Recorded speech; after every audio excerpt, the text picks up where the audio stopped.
mai ana whakatata I te rangi te tau ana I te tau au Māori e ko tupu anuku ko tupu arangi ko aiti waita waipuna rangi ururangi e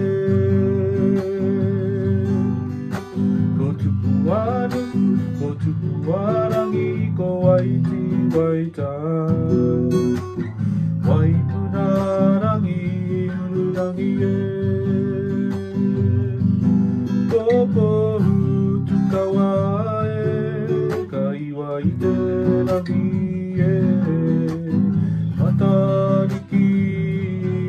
e ara e te matai o te tau te koinga whetu I te una o nangi nui te miatata mai ana whakatata I te rangi te tau ana I te tau